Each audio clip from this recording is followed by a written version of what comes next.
Giving a warm all-state welcome to Mr. Roey Gilad.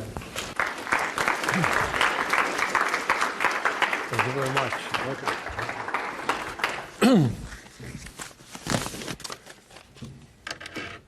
Thank you very much. Can everybody hear me well? Okay. Thank you for the introduction. It's a great privilege and honor for me to be here today. I just arrived to Chicago 2.5 months ago. And actually, this is my first visit outside of Chicago. And actually, this is the first university I visit. And it's a privilege for me that Ball State University is the first university for me to visit. And I really would like to thank you very much for attending the presentation. What I intend to do is to speak for about half an hour and then open it for about another half an hour for questions and answers. That usually is maybe the more important part of the presentation.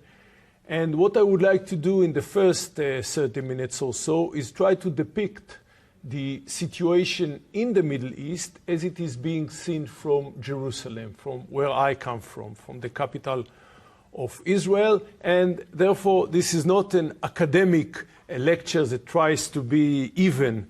This is the strategic balance of the Middle East currently as it is being seen from Jerusalem. We are now in the period that can be depicted as the aftermath of the Arab Spring. What we saw basically in the Arab Spring was that people, middle class, other people in the Arab world, basically against what we thought at the beginning, that maybe there is not a middle class within Arab world, but they've showed very clearly that they are, at least some of them, fed up with their leadership. Problems of corruption, things like that. And we saw that like a domino effect, it started in Tunisia, then on in Libya, then on in Egypt, then on in Yemen, and now in Syria. The regimes that we knew, the administrations that we knew from before actually fell apart. And all this was quite sudden, took us by quite a surprise, also took the administrations in the Arab world by surprise. In Egypt, for instance, we know that all the heads of the intelligence have been to Washington, not very far from here, because had they knew that something is happening, surely they wouldn't leave Egypt. So this basically took everybody by surprise, which is, by the way, I think the first lesson you can draw from what happened in the Arab Spring, that the Middle East is a very unexpected area. Even when you think you know what's happening, you should always expect for what is known a black swan to cross the sky, for something to happen underground when you are not very much aware. So never attempt to think that you understand, that you see the whole picture. You never see the whole picture. I guess this is true everywhere in international relationship, but this is certainly true as for the Middle East.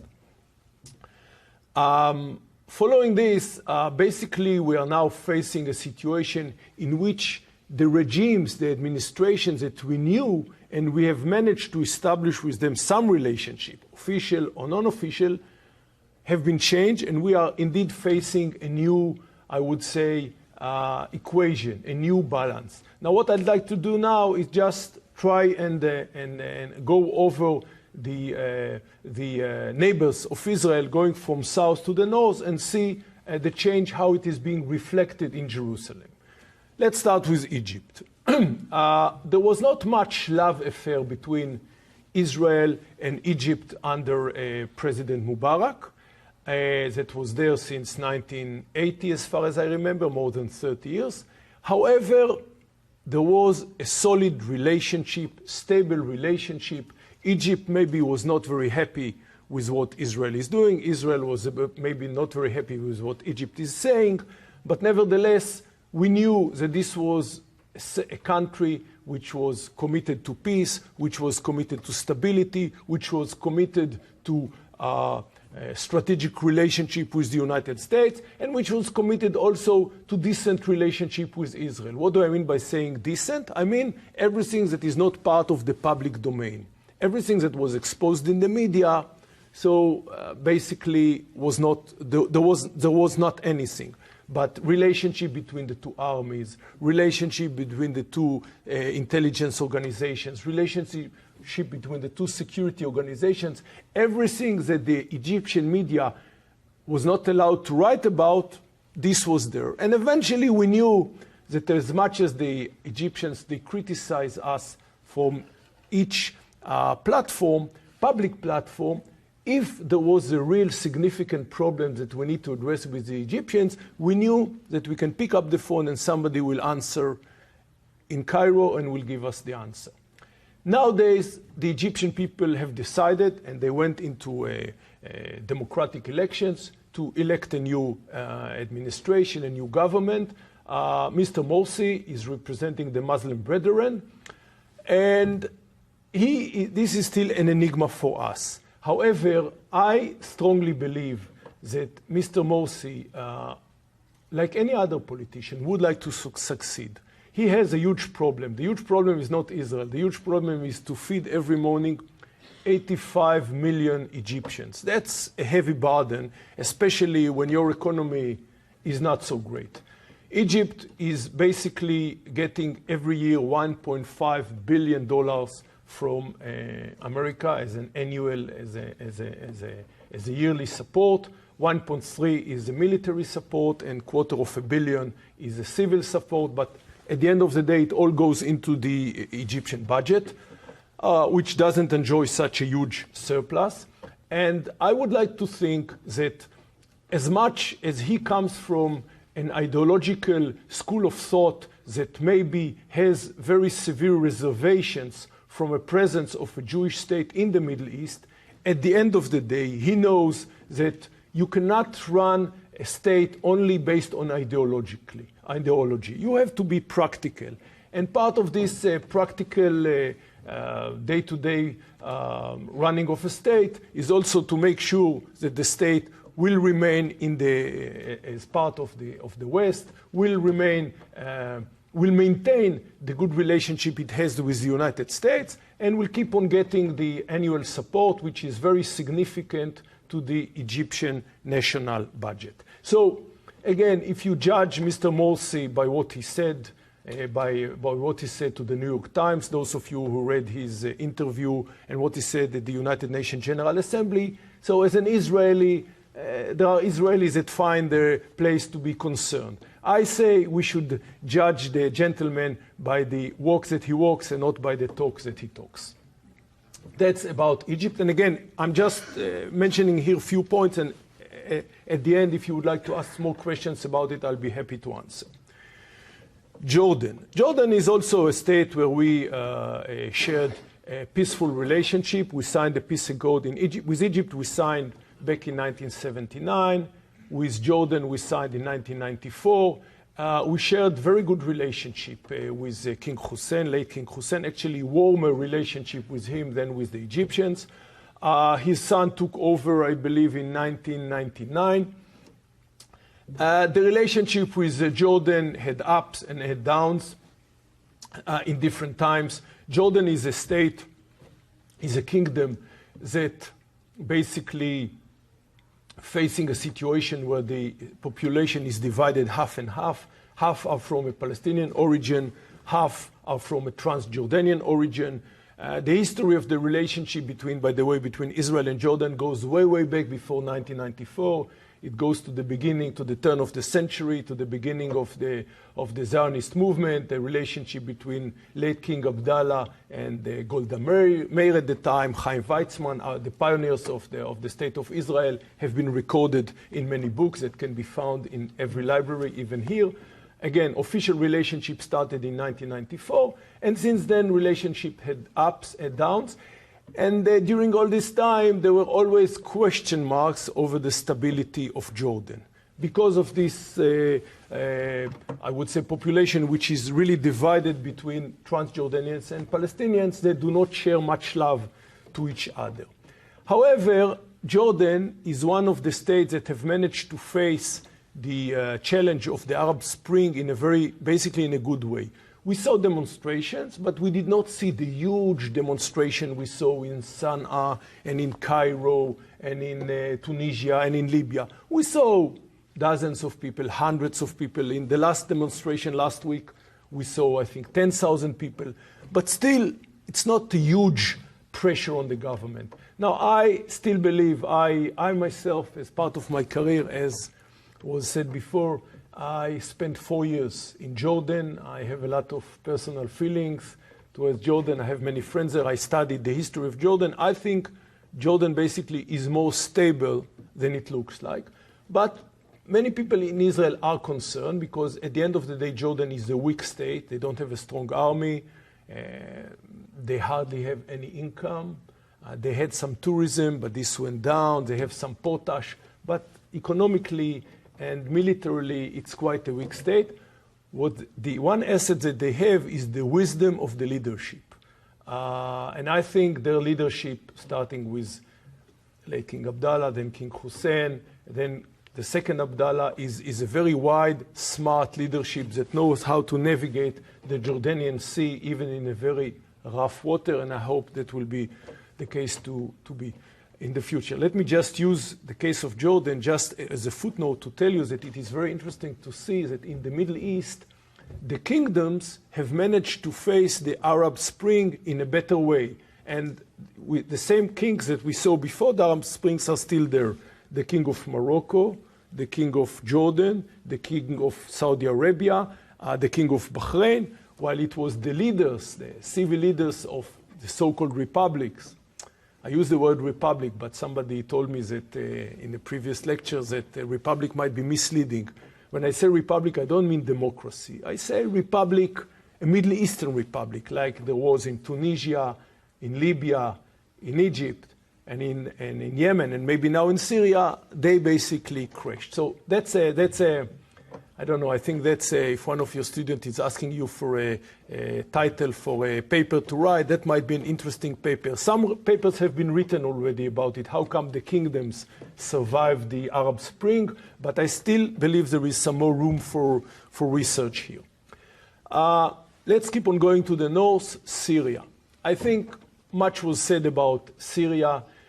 In Syria, really, there is now a war between two different factions, and basically I assume that we are not going to see an end to this bloodbath in Syria any soon, mainly because of the reason that in Syria there is no meaning for any white flag. Surrendering is not an option.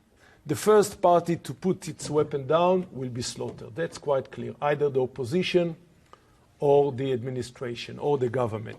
As for the opposition, we don't know much about them. Some of them are Muslim brethren, some of them might be affiliated with global jihad, maybe Al-Qaeda. It's an enigma to us. So there is a risk about it.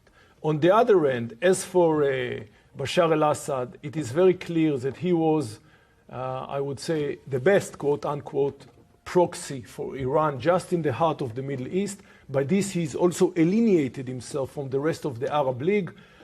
He basically, I would say, invested all his I would say, capital, all his political capital in Iran. He became the bond, the link between Iran and Hezbollah and between Iran and Hamas. He was an Iranian proxy, period. By him going down, I can see a situation when the Iranians are losing their best investment in the Middle East, and by him going down, this will be a huge blow for Iran. Again, I don't expect it to happen very soon, but I think eventually I don't see any other way, either by force or by any other agreement that he will reach with the opposition. But I think his days are numbered. How many days? I can't tell you. Now, before we go to speak about the sponsor of Syria, i.e. Iran, I'd like to say a few words about the Palestinian issue. Had I opened such a presentation a year ago, maybe more, 2-3 years ago, I would open it by addressing the Palestinian problem. Now, the fact that I'm mentioning it at the end doesn't mean that this is not an important. I'm one of the Israelis that still believes that we need to address the Palestinian problem, that the two-state solution is still there, and it is the only solution which is reasonable, which is reliable, and the Israeli government is committed to the two-state solution. However, currently, you need to have a lot of illusions or optimism to think that you can still do something under the current situation. When I say the current situation, I mainly mean the break between the Palestinian Authority that controls the West Bank and the Hamas who controls Gaza. What we are facing actually is two coalitions. The coalition in Ramallah, who controls the West Bank, is willing, but it is unable to deliver anything. The coalition who controls Gaza is able to do a lot, but it is unwilling. So between the unable and we are unwilling, we are stuck. And add to this the issues that currently most Israelis would see Iran as their major target, as the major challenge to address. So obviously, the Palestinian issue have been pushed to the bottom of the tray. I believe that in the future, as soon as we shall sort out the Iranian challenge and the Palestinians will put their house in order, we shall all need to address this issue again, because I strongly believe that the problem is there and the problem needs to be addressed and the problem needs to be solved, but at the right time. As an Israeli, I do hope that this time is not very far from us. Iran. Iran is not only an Israeli problem. Iran is an international problem. If Iran will manage to put its hand on a nuclear device, on a nuclear bomb, the chaos that we see today in the Middle East will be a Garden of Eden compared to what we shall see in the future. Everybody will be terrified. Israel, okay, we have our own means, we know how to balance it. But places like Saudi Arabia, the Emirates along the Gulf, the Persians, they call it the Persian Gulf, the Arabs call it the Arab Gulf, but all the Emirates along the Gulf, United Arab Emirates, Kuwait, Bahrain, Qatar, Oman, they will be terrified. They might join the Iranian. I mean, if you cannot beat the bully, maybe you should join him. A state like Saudi Arabia might be looking for its own nuclear umbrella. Maybe buying a nuclear device and breaking from the NPT, from the Non-Proliferation Treaty, which they are a member currently. I'm not sure that Turkey and Egypt will be willing to live under an Iranian nuclear threat.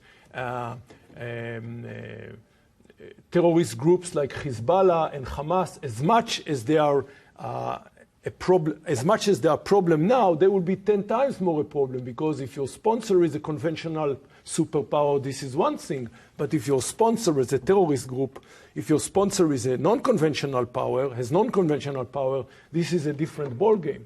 In other words, if the Iranians, God forbid, will put their hand on a nuclear device, even without them pulling the trigger, and I'm not sure they will do so, but the day they will conduct a nuclear test in one of their deserts, we shall see a new Middle East. This new Middle East will serve nobody's interest but the Iranian. It will not serve Israeli interest. It will not serve American interest. It will not serve the Arab League interest. Hence, we say the problem is not only ours. Maybe we will be the first one to be affected by this problem, but eventually the problem will reach Washington, it will reach, Muncie, it will reach everybody. Hence, we say the solution should be an international one. And this is basically the background to all the pieces of news that you hear coming from the Middle East, because currently there is some discussion between us. There is an agreement between us and Washington, between Jerusalem and Washington, that a nuclear Iran should not be contained. This is not an option. I always compare it to a football game, American football. Nobody would like to see an Iranian touchdown. Iranian nuclear touchdown is going to be a very noisy one, and nobody is willing to face such a touchdown. The question is how you put the defense, where you put the defense. Is it 5 yards? Is it 10 yards? In Israel, I had this presentation, I couldn't speak about football because nobody knows yard, nobody knows football. We play soccer. But here, I guess this is familiar ground to you. So the question is where you put the defense. Is it 5, 10, 15 yards, 20 yards? So about the tactics, how to put your defense, on this maybe we have some, I would say, different views between Jerusalem and London, Jerusalem and Washington. But there is one thing that there is no doubt about, that nobody is willing to let the Iranians come any closer to the end zone. This brings me to the Israeli-United States relationship.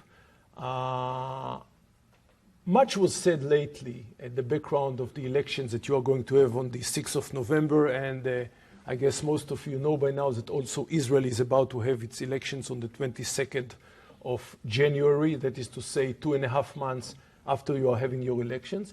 Much was said lately, surely you read much about the relationship between Prime Minister Netanyahu and President Barack Obama at the eve of your elections. At the end of the day, we always said, and I believe this is as true today as it was in the past, support for Israel in the United States was, is, and always will be a bipartisan issue.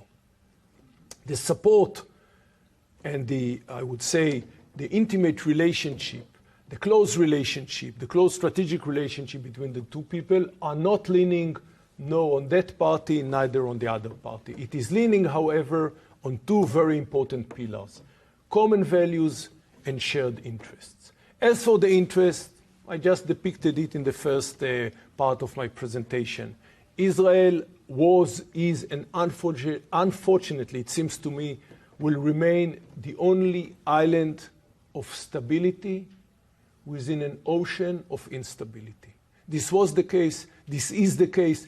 I wish this will not be the case in the future, because there is nothing we would like more than to live in an ocean of stability. For us, that's the best. But history shows and current affairs shows that indeed the Middle East is not stable, and the only stable place and the only good investment the United States can have is Israel. See what happened with Egypt. The United States had strategic relationship with Egypt, and I'm not sure where it is standing now. The strategic relationship with Israel is a safe investment. But, my friends, I don't like to think of Israel only as an investment, only as an economic investment. That's not the case. There is also the other part of shared values. In that sense, we strongly believe that democracy, unlike other places in the Middle East, is not a place where you just go and cast your vote once in 4 years. Democracy is minority rights. Democracy is women's rights. Democracy is freedom of the media. Democracy is the freedom to express your views. People might say, and some people say, that in Israel you have too much of a democracy. But one thing is clear: you don't have too less of a democracy. In that sense, I believe, again, Israel and the United States have a lot in common. All this is common both to Israel and to the United States. Hence, I believe that it doesn't really matter who will be the president here on the 7th of, who will sit here at the Oval Office on the 7th of November, and who will be the prime minister in Israel on the 23rd of January. The strategic, warm, friendly, amicable relationship between the two people, the people of the United States and the people of Israel, and the two administrations, the government of the United States and the government of Israel, are there to stay. And nowadays, after what is known as the Arab Spring and everything depicted in the beginning, I believe it's even going to be stronger than it used to be in the past. This is basically the scene as it being seen from Jerusalem. Again, this is not an academic presentation. I tell you even though I did a long time at the academy, I just try to depict to you how things are being seen from Jerusalem. It is concerning, it is uneasy, but yet we trust ourselves. There are ways we can defend on ourselves, and we trust you, we trust America, we trust the West. I believe that we stay united, and together we shall be able to face all the challenges that we have ahead of us. With this, I would like to open it to questions. I'd like to welcome you here, sir. We're glad you're here. Does Israel have the ability to defend itself? And how much dependency does Israel expect out of the United States? I'm not in a position to address all the dimensions of your question, sir. Let me just draw your attention to the past. In 1980, Israel faced the first non-conventional threat, or the first nuclear threat. This was in Osirak in Iraq. Israel dealt with the problem. 4 years ago, I believe, nobody ever took responsibility, but airplanes attacked in the middle of the night another nuclear reactor in Syria, in a place called Deir ez-Zor, not far from the border with Turkey. Again, another nuclear challenge was dealt. In other words, Israel has no, I would say, appetite, or has no will to see a nuclear, I would say, a nuclear cloud, God forbid, over Jerusalem or over Tel Aviv. However, we said it from the very early beginning, it is not only an Israeli problem. If, God forbid, eventually we'll feel that somebody is trying to penetrate into the end zone, to go back to the example I gave you before, and we shall be the only defense, I guess we will need to do what we need to do. But I think there is still a big room for maneuvering. I think we can lean on our good friends in London, in Berlin, in the United States. And I believe, again, what I said earlier on, that we should address this challenge in a united way. I believe this is the best way to do it. How are you doing? I have a question about relation between Arab Jews and Black Jews and Ashkenazim Jews in Israel. I know things were rough back in the past. If things got better, can you tell us how they got better? Yeah, I would thank you for this question. I think it's a very important question. Israel was always known to be what we call a melting pot.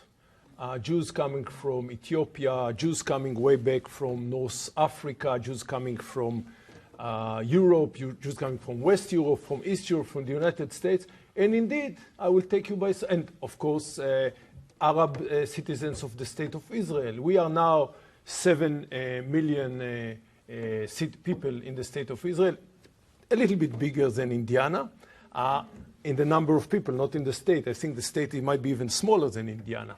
But we have 7 million people, among them 1 million Arabs and 6 million Jews. And I think this is a very fair question. We have faced many problems, but one thing has to be bear in mind. We are only 65 years old. Next year we are going to celebrate the 65th anniversary for the State of Israel. You are 220. Just go back and think where was the United States when you were 65 years old. So in national means, 65 is quite young. I would agree with you that we are having a lot of challenges. I think we address them in a proper way. We don't have that much problem anymore between Ashkenazi and Sephardi Jews. Even the Ethiopian Jews, I think they have been well welcomed into the society. We have, I would say, two groups that they find it hard to integrate into our society, and I think the blame is on both sides. The first group is the Haredi. Those are the ultra-religious, ultra-Orthodox Jewish people. You can see some, I don't think you have them in Indiana, but you can see them in some places in New York. And those are Jewish people who have a very strict ideology. Until lately, they were not even willing to integrate within the society. They had their own ghetto. And lately, in the last couple of years, there is a stronger intention from their end to go outside, to break the walls of the ghetto.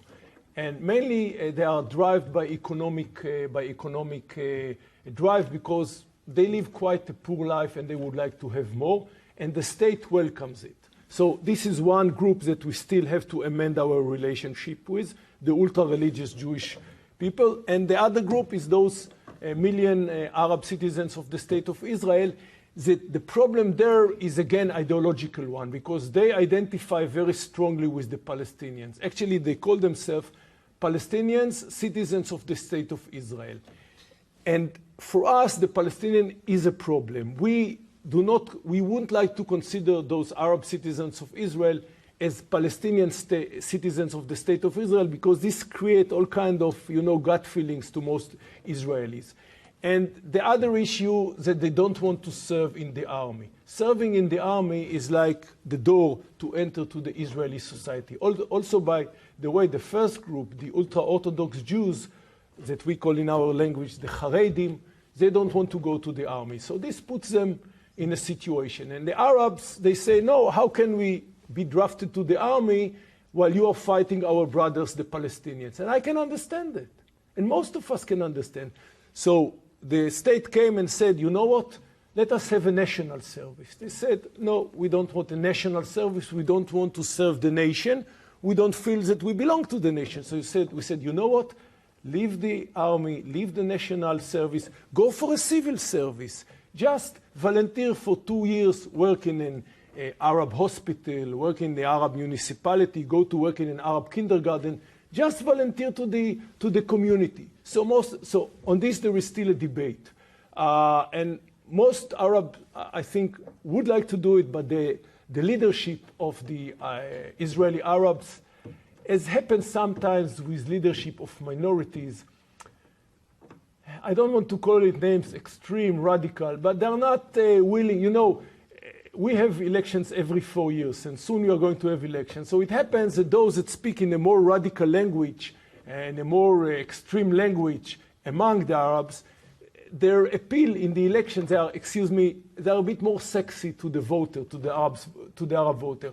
I don't know how much they really reflect the real feeling among Arabs, but I believe this is an issue that we did already a lot in Israel. We didn't have much, we didn't achieve much, but this needs really to be addressed, and we understand the urgency of the need to address this issue. How do the common folk in Israel and also in Jordan feel about Iran's nuclear pursuit? Are they as concerned as the people in charge or less? That's an excellent question. I would think that this is a major source of concern in Israel, and I would think that this is also a major source of concern in Jordan or in Egypt among the laymen, among the regular citizens. In Israel, it's a major source of concern because the Iranians say very clearly that they think Israel needs to be wiped off from the map. And it is when intentions and the ability to implement the intentions that are meeting, this is where we become unhappy. I mean, there are many states in the Middle East that would like to wipe Israel off from the face of earth, from the map. But they do not have the means to implement this policy. If the Iranians, God forbid, will have, at least theoretically, the means to implement their very destructive and aggressive policy, this makes us a bit unhappy, to say the least. But also the Arab citizens would look at it with a lot of concern. A, because Iranians are Shiite, they are not Sunnis. Most of the Arab world, they are Sunnis. And B, because traditionally the Iranians have always tried to take the Middle East into a more radical direction. So both politically and religiously, also the common Arab citizen will be very unhappy when and if Iran will become nuclear, and I really hope and believe that this will never happen. It's a world problem to see Iran, that's not just Israel problem. Iran with nuclear weapons. I think the United States, and as you said, Europe, the West in general, sees it the way you do. Can you address whether the former Soviet Union is a hindrance to that? Among the 5 permanent members of the Security Council that really set the international agenda, there are 2 members which are less cooperative, not only vis-à-vis Iran, also vis-à-vis Syria. not only as an Israeli citizen, as a human being. I think what's happening in Syria is a shame. It's a shame. The Syrian president, he sent his bulldozers to dig trenches in the desert so they can fill them with bodies of the opposition, 30,000 people, his own people. And the international community is not doing anything. Why? Because two states, Russia and China, have casted their veto. And they use their veto right. As a human being, I'm telling you, I think it's a shame. I think everybody should feel the same. On Iran, I would like to think that, you know, about China, I really cannot pretend that I really understand them. They play a game which is not very understood. On Russia, I would like to think that Putin is mainly playing here a game to say, guys, I'm here, but don't take me for granted. This is not like what it was in the 90s when President Reagan brought down the Soviet empire and it became very weak. He wants to hint that we are back to the picture, we are back to the game. Don't take us for granted. But at the end of the day, the strategic, I would say, nuclear Iran will not serve any strategic interest of the Russian Federation. And I believe that the Russians, they know it too well. And at the end of the day, if eventually there will be a point where the Security Council will need to address this issue and will have to take a decisive act, I believe the Russian will be on board. I would like to think that when this will happen, the Chinese would not like to be the only one that is blocking the international effort. My question is about election in Israel. For many years, army heroes like Shamir and Sharon and Rabin and even Barak were leaders of the country. And so there were people who had a lot of experience in organization, decision-making, things like this, very important individual. From this point of view, Netanyahu is slightly different. So what do you think, independent of whether Bibi will be re-elected or not, what is the new image of the leader in Israel? In what sense is he different? According to you, I mean. Well, I mean, he was not an army general. He was an officer, he served in the army, his brother was a big hero, and he is, of course, a very brave person. But he didn't lead the army. So he doesn't carry, when he came, he didn't carry organization skills that the others before him did. Yeah, no, I understand. I thank you for the question. Indeed, that's a change that the Israeli society is going through. Israel used to be once a more military society, and now we are more civil society. I think for everybody who followed the news in Israel, the fact that so many people went out in the streets last summer and camped in the streets and said that we had enough, we want to bring a change, also is a symbol of this trend that Israel is becoming what I would call more civil or even more normal state. You know, our history is basically we were created through a war and we had all those wars, but Israel is becoming more and more normal. By saying normal, I mean that army is here and the state is here. Army should be respected, and eventually also there are army officers here that retire and go to politics, but it's not such a wide phenomena as it was in Israel. And even in Israel, it is not such a wide phenomena anymore. And personally, I think it's a blessed one. It's a blessed phenomena. When you will follow the elections in Israel after you'll end up with your very dramatic elections, the most important thing for you to know is that in Israel, once you clear all the noises, that are basically three major groups. There is the right wing, led by Mr. Netanyahu. There is the left wing, led by a lady by the name Sheli Yachimovich. The name is not so important, but this used to be the old Labor. She used to be a journalist. And there is the center party, which is few parties. Traditionally, way back until 1977, it was always the left. The center was not there. Until 1977, there was only left and right.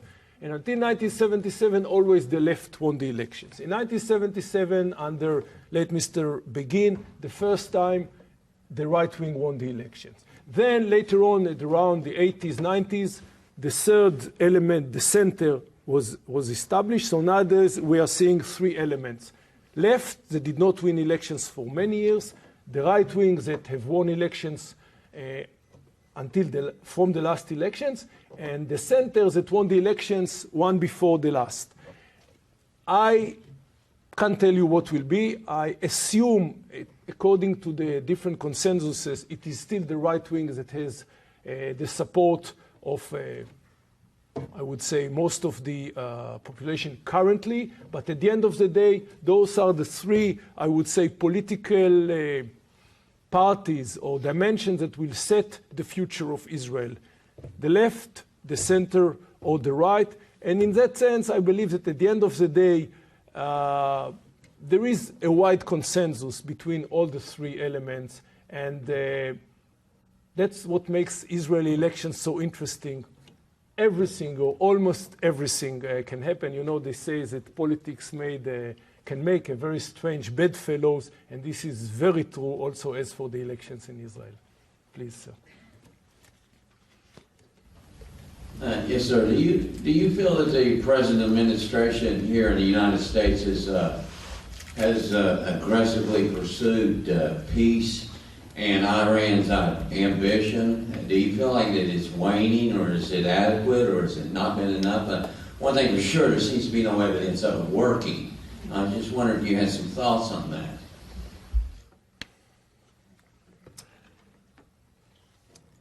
I think I'll be better answering your question, sir, by again reiterating what I said before. I'm a scholar of the relationship between the different presidents here and the different prime minister in Israel. Sometimes relationships were very bumpy. You asked about the current administration.